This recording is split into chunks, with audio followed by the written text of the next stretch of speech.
On a cold, rocky shore, Roz the robot wakes up with seawater in her joints and no memory of how she got there. At first, she's nothing more than a machine trying to make sense of a very messy, wild world. And honestly, watching a robot learn to walk like a newborn is strangely charming. She stumbles through the driftwood and the shells, learns the rhythm of tides, and slowly discovers the one rule you need to survive on this island.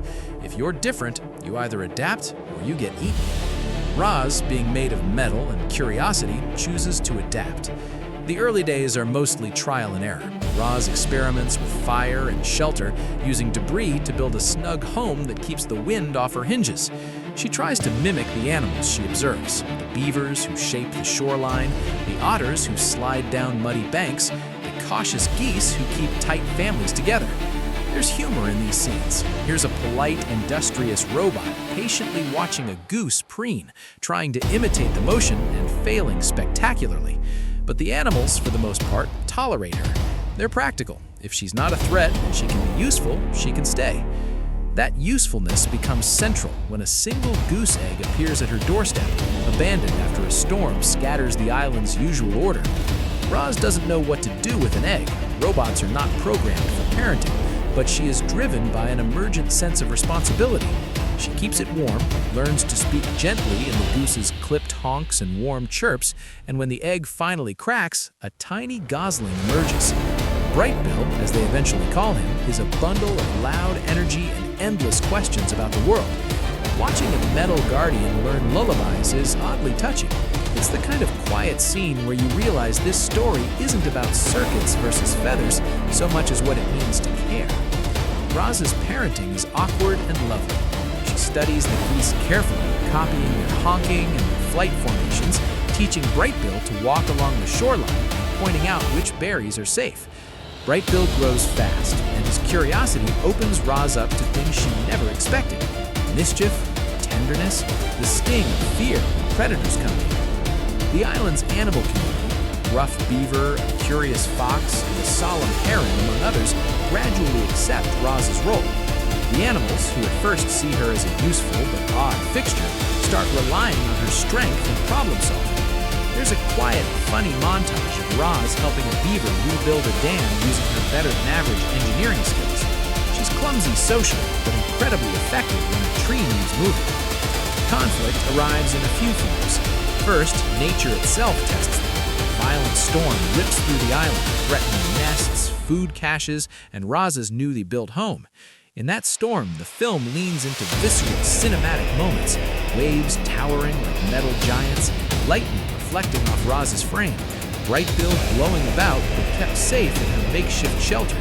It's during these scenes you see the depth of Roz's transformation. She's no longer merely surviving, she's protecting.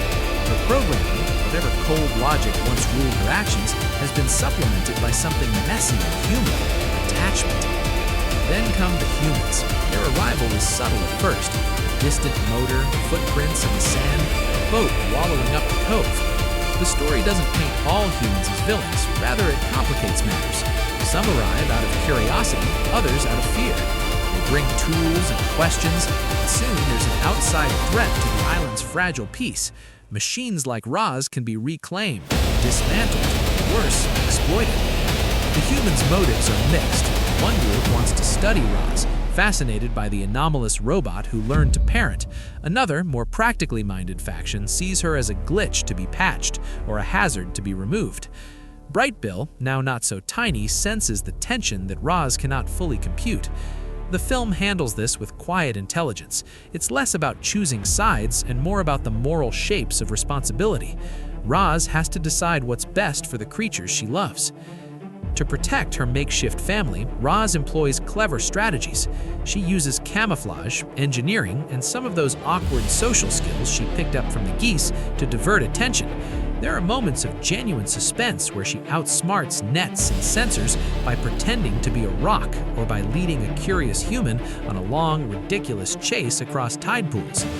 The story keeps a playful tone even during the tense sequences, reminding us Roz is still learning, and sometimes learning looks like trial and error with comic timing. At the same time, a more somber undercurrent builds. The more Roz proves she understands and feels, the more she becomes a target, because what cannot be easily classified makes people uncomfortable. The heart of the film, though, remains the relationship between Roz and Brightbill. He grows from a dependent chick into a spirited young goose, eager to explore beyond the safety of the island. Roz, who has learned to cherish and anticipate his needs, faces a hard truth: she can't hold him back forever. There's a beautiful montage where Roz teaches Brightbill how to read the sky, how to listen to the wind's direction, and how to recognize the silhouettes of distant birds that mark safe passages. These scenes are buoyed by funny little beats, Roz misinterpreting idioms, Brightbill rolling his eyes like an exasperated teenager, and they make the eventual parting feel earned, not manipulative. A confrontation with the humans escalates matters. Some islanders want to take Roz in to bring her back to civilization, where she might be cataloged or taken apart. Others argue that she's earned her life here and should be left alone. The debate is a mirror for the audience. What do we owe beings who don't fit our categories? In a pivotal scene, Roz sacrifices her chance at a peaceful, predictable existence to protect the island. She engineers a deception, leads potential captors on a wild goose chase, and uses her body and wit to buy time for the animals to scatter and for Brightbill to prepare for the next leg of his life. It's tense, it's heroic, and it's heartbreakingly honest. Eventually, inevitability wins in a gentle way. Brightbill's longing for the sky becomes too strong, and Roz knows the island cannot contain him. She makes a deliberate, painful choice: to let him go, or at least to encourage him to leave and discover the larger world. It's an emotional farewell, tender and awkward and full of those tiny human moments. Brightbill teases her about being a very odd, very good mother, and Roz tries to offer some mechanical comfort, which somehow feels more sincere than any cliché. The film avoids melodrama.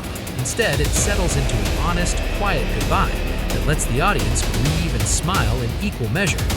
The closing scenes are reflective. Roz contemplates her purpose and the odd miracle of having raised Brightbill. There's an implied decision that she might leave the island herself, not out of defeat, but in search of answers about where she came from and what kind of life a being like her can have. She's no longer stuck in that primitive program she arrived with. She's become a creature of choices, of responsibilities, and of love. Brightbill flies off with a flock, calling back once in a while, and Roz watches, not empty-handed, but filled with the knowledge that she's done something truly meaningful. Throughout, the movie balances wonder with humility. It's not preachy about technology or nature. Instead, it asks a simple question: what makes a family?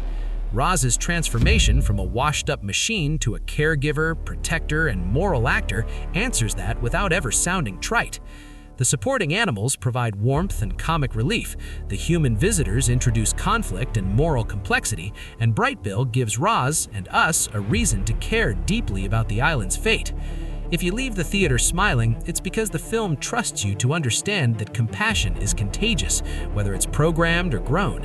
And if you leave with a lump in your throat, that's on purpose. The movie wants you to remember the small, odd, beautiful moments where a metal shell became a home. There's a softness to the film's final notes. It doesn't demand you pick an answer about machines or nature.